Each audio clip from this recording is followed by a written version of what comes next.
And I am you, and you are me. it's just a crazy storm.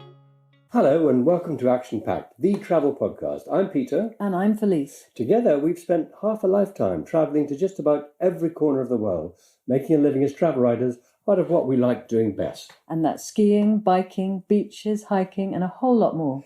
Each week, Action Packed gives us the opportunity to share with you on the show some of these great experiences and the amazing people we meet along the way. Right now, real travel is limited to a daily walk around our local park, but the world will one day return to normal. Meanwhile, dreams are risk-free and they're always available. You can find out more about us on our website, actionpacktravel.com. We'll regularly be posting links and show notes and loads of other useful stuff. If you like what you hear, please click on the subscribe button and listen to more episodes. This week we're talking to Peter Mason, Daredevil adventurer and expedition leader of the first hot air balloon flight over Everest. For the past 40 years, Peter's circumnavigated the globe on an annual basis in search of fresh thrills and sometimes spills. With surely only a couple of his 9 lives left intact, he now lives in semi-retirement with his wife Sheila in his native Australia. We caught up with him poolside over a glass of Pinot Noir at the end of a long day on the golf course. Yes, in Queensland, you can still play golf in lockdown. Peter, welcome to the show. Now, you followed a highly successful career as a newspaper reporter and foreign correspondent, with a second life as a commercial balloon pilot. However did this come about? Well, it's a long story, but I think we've got a bit of time to talk about it. I'd been working as a journalist for all my life, from the age of 17, and it was now 1987. I was on the news. I was news editor of the London Daily News, which is Robert Maxwell's new startup 7-day-a-week London newspaper, a 24-hour-a-day paper, which everyone said wouldn't work in the UK, and they weren't wrong because it lasted 5 months and folded. At which point I found myself unemployed, and at the age of 44, virtually unemployable, because I couldn't go back to my old job with my tail between my legs. I couldn't think of anything else I might do in Fleet Street that would further my career. And I thought, maybe it's time for change. So I hit on this idea of starting up a hot air balloon company, as one does. I went home. I said to Sheila, I've got this wonderful idea how we can restart and make a living for ourselves after being made redundant. I'll start a hot air balloon company. And she looked aghast and said, in that case, I'll go and get a job, which she did. And I started the balloon company. And after 3 months, when she realized that I was serious about what I was doing and that we could make a living out of it, she joined me as my partner, and we set up the aerial display company, which ran for over 20 years. Did you have any experience of hot air ballooning at this stage?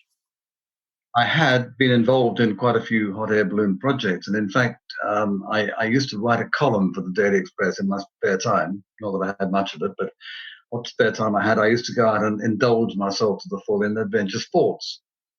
Things like hang gliding, skydiving, ballooning, flying microlight aircraft, rock climbing, scuba diving, anything that had a bit of an adrenaline rush to it. Oh, and downhill skiing, of course. And I wasn't very good at it, but I was quick.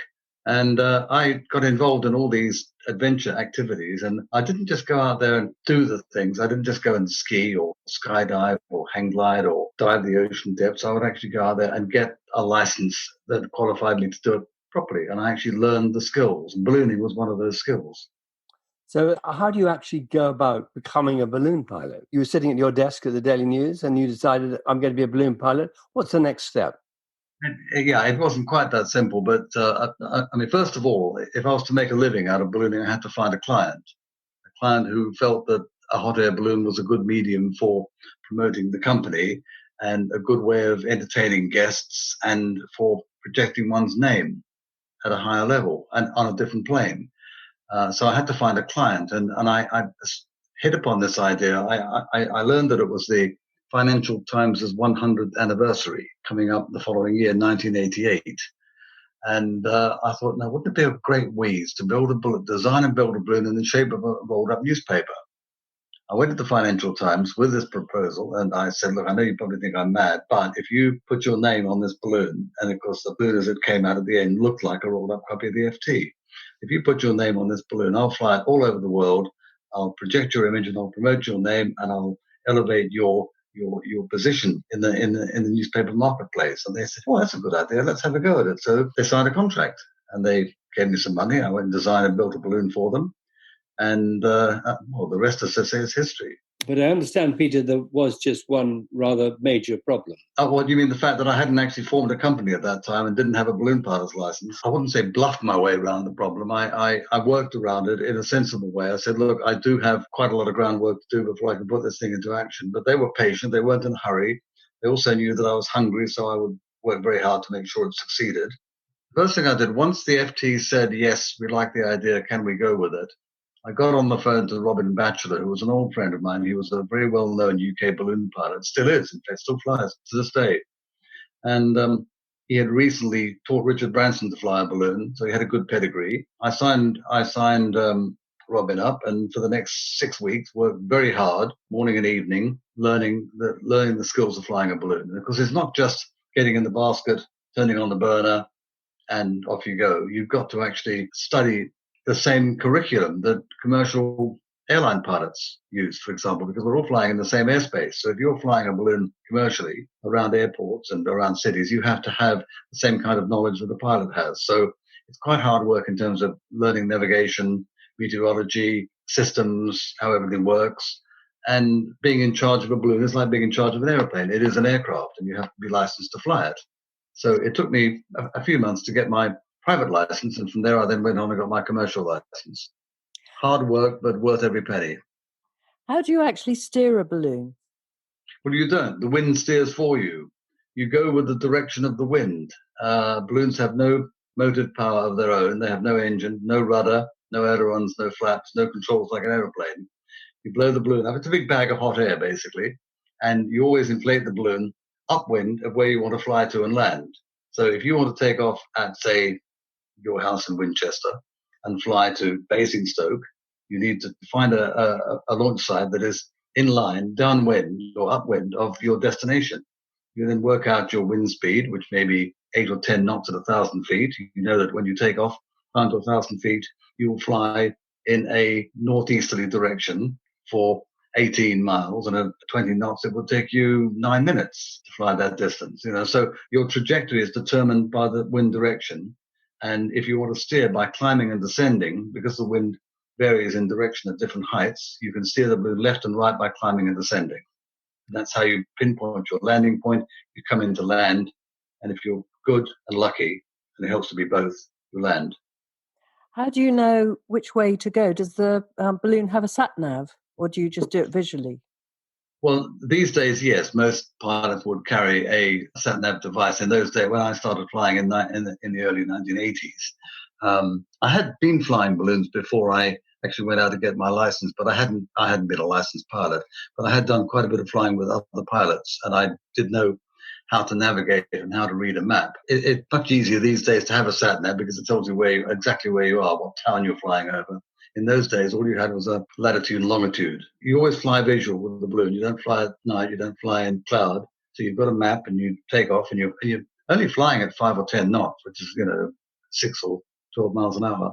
You take off and you fly, and you use your map to guide you. So you know you're flying over this village or that village, and you know exactly where you are at all times. Well, the thing that's always puzzled me is, how do you land, and how do you decide where to land? And can you land anywhere? Pretty much, although you have to take cognizance of the local of the lay of the land. You have to make sure you don't fly low over horses or livestock and frighten them.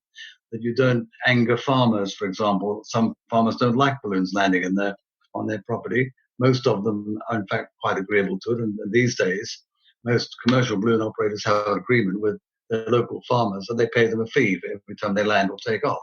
But normally, you land where there's a clear bit of ground. A rugby field is good, a school playground, provided there aren't children playing in it, even a road if it's empty.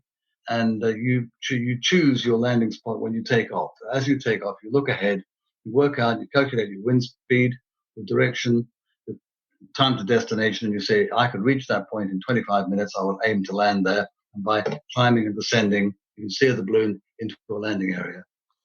So while you're learning how to become a balloon pilot, presumably someone is building this magnificent balloon for you.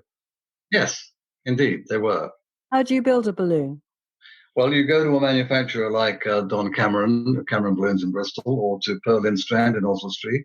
There are manufacturers in other countries, Spain, Ultramagic, the USA, Balloon Works. You take your idea to a balloon manufacturer and you say, "This is what we want to do.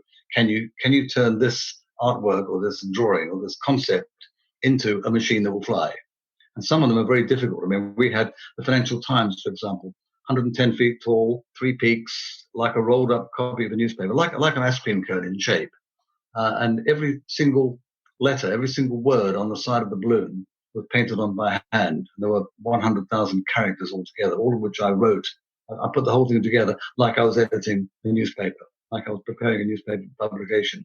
So it became a flying copy of a newspaper. Then, having got the balloon, you had your maiden FT flight. Where was that? Over Tower Bridge in London. And sadly, I wasn't there for the flight. I had to in fact, I brought in Crispin Williams, who was one of my instructors, who worked for the balloon manufacturing company. I brought him in to fly it for us over Tower Bridge. Sheila and I were on our way back from the United States, where we had just achieved a new world altitude record with Pearl Lindstrand, who manufactured our FT balloon. We'd reached a height of 65,000 feet in a hot air balloon. World record, never been broken to this day. This was in 1988, so we're talking over 30 years ago. And we weren't able to be at the launch of the FT, but we then took the FT on a European tour, followed by a world tour. We flew the balloon altogether in 38 countries and over almost every capital city in the world. Certainly in Europe, North America, Australasia, and parts of Asia. Oh, in South America, I mustn't forget Rio de Janeiro. So, having done this fairly remarkable feat, you then looked to a higher mountain to climb. A company approached me and asked me if I would be prepared to put together a team and a project to fly a hot air balloon over the summit of Mount Everest. I was a bit taken aback at first. I thought it's never been done before. There have been attempts that have been unsuccessful. It's fraught with danger, flying over the Himalayas, the highest mountain peak and the highest mountain range in the world, flying over the highest peak in the world, 29,000 feet. At the time we were planning to do the Everest flight, there were no hot air balloons that were designed to fly any distance at all at that kind of altitude. We're talking about flying over a mountain that's nearly 30,000 feet high. So you're looking at a balloon that can fly at 35 to 40,000 feet to give clearance to the mountain. So we required that a special balloon had to be built and a special burner also had to be built, designed specifically for the job. We put together a team of 14 crew, which included cameramen, soundmen, technicians, engineers. On top of that, we had 20 Sherpas, 50 porters, 90 yaks, a helicopter, and a high-altitude plane, a Pilatus Porter. We had 2 cameramen, one in each of the balloons, plus a film crew on the ground who were making a film for National Geographic and also Channel 4 television. I was project director and expedition leader. The whole project took 3 years to assemble, and to succeed in flying over Everest, we had 2 unsuccessful attempts, one of them interrupted by a coup d'etat in Nepal, followed by the third, which succeeded in 1991. And it was quite an achievement. I mean, no one's ever done that flight since, and nobody needs to, because you can't break a world record for the first time twice. I mean, who remembers the second man to fly the Atlantic solo after Lindbergh? How did it feel achieving something like that? It must have been amazing. No, it was good. It was a good warm feeling. It took a lot out of us. It took a lot out of the company as well, because at that time we'd gone from being quite a small mom and pop company with just 2 or 3 small clients. We had already acquired 3 or 4 other clients at that time: Hawker Siddeley, Lucas Aerospace, Star Micronics, who financed the Everest expedition, Motorola, Longman Chronicle, the publisher, the educational publisher.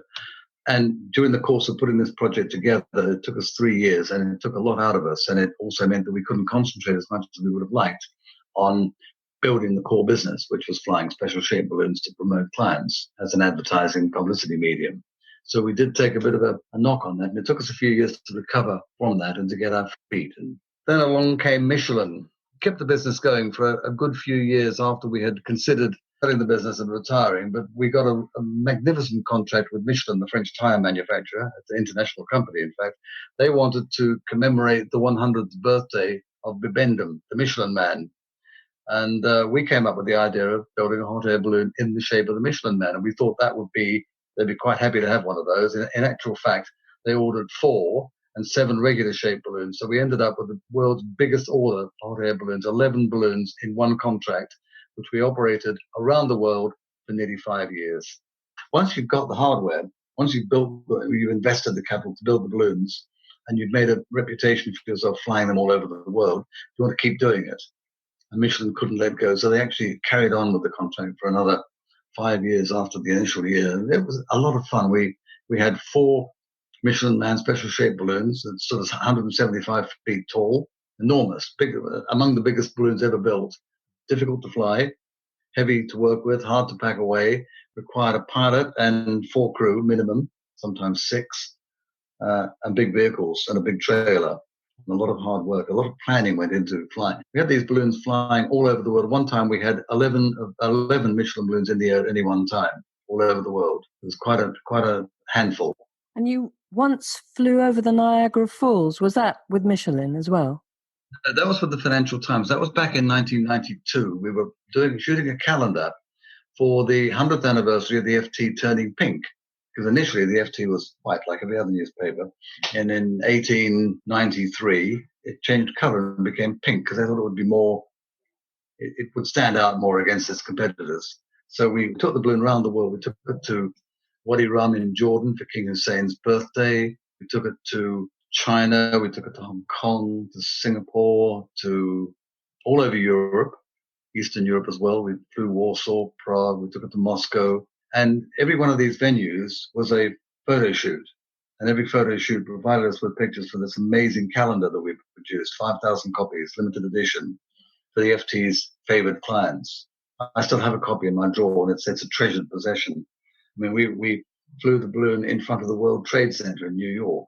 And there must have been some difficult moments and indeed some dangerous moments. There have been a few interesting moments, I'd call them. I've not had any serious mishaps with the balloon. I've not had any accidents. I've had a couple of what you might call heavy landings. But the joke in ballooning is that any landing you walk away from is a good one, because a balloon landing is in actual fact a controlled crash. And how well you control it depends on how happy your passengers are and how well the flight can be deemed to have gone.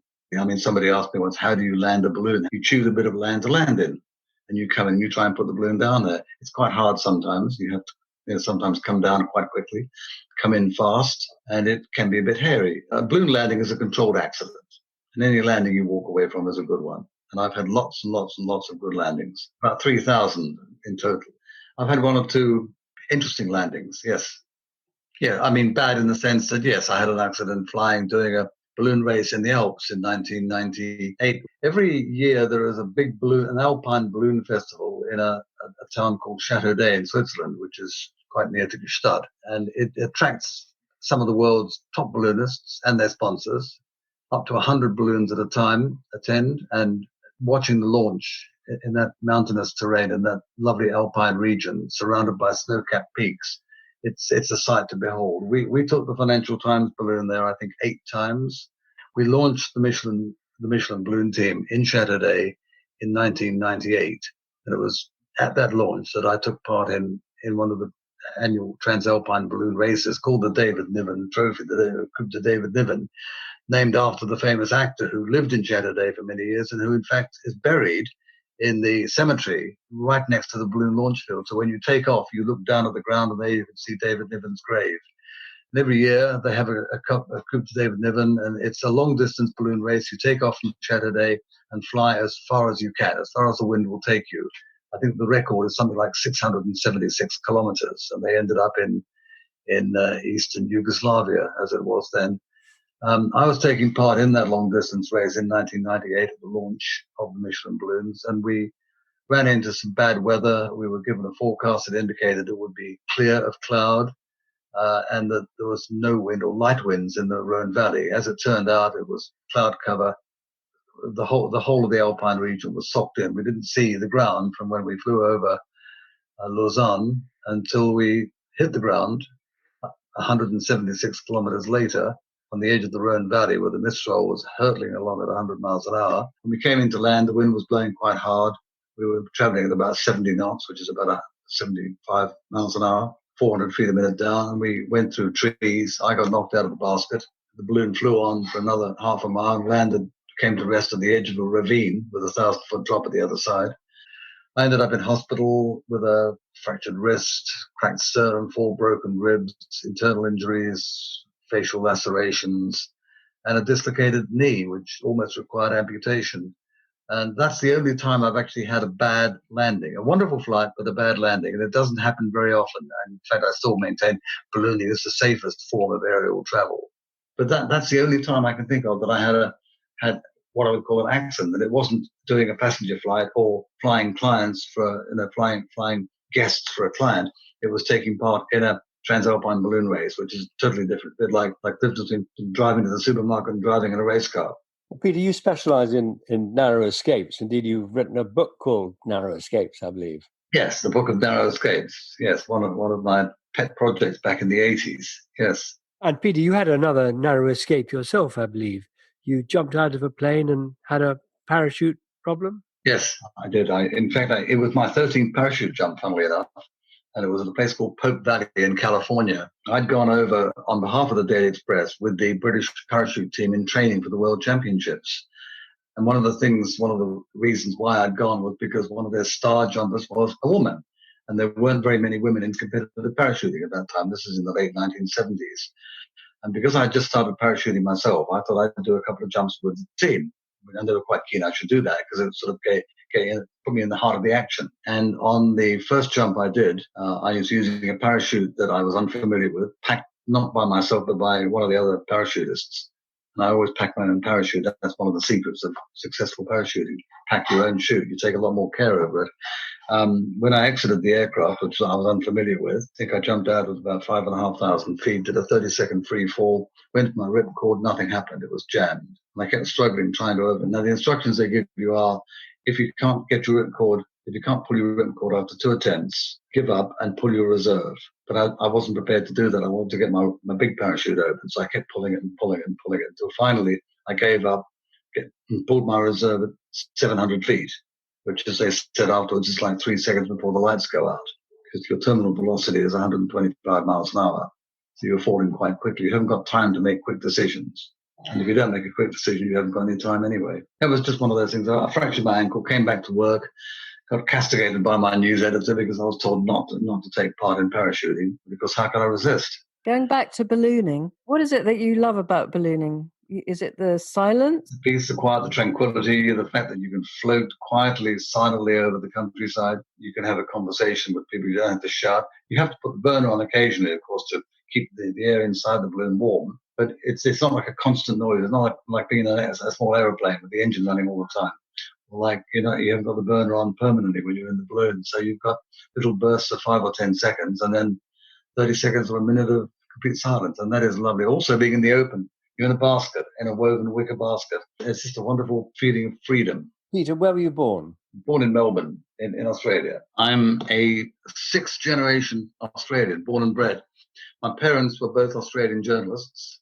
Our family moved to England when I was 15, and I think that the main consideration in my parents' mind was that they wanted to escape the stultifying dullness and provinciality of 1950s Australia. They did what many had done before them and have done since. People like Clive James, Germaine Greer, Barry Humphries, Robert Hughes, the art historian. They all left Australia in the late 50s and early 60s at about the same time we left to come to England, because they wanted a new life. They wanted to get away from what Australians jokingly refer to as the cultural cringe. And in a way, I guess it was a bit dull in those days. Australia is a different place altogether now. It's vibrant, lively, very, very culturally inclined. It has some of the best restaurants in the world. It has theatre. It has the Opera House. It's changed radically since I left in 1958.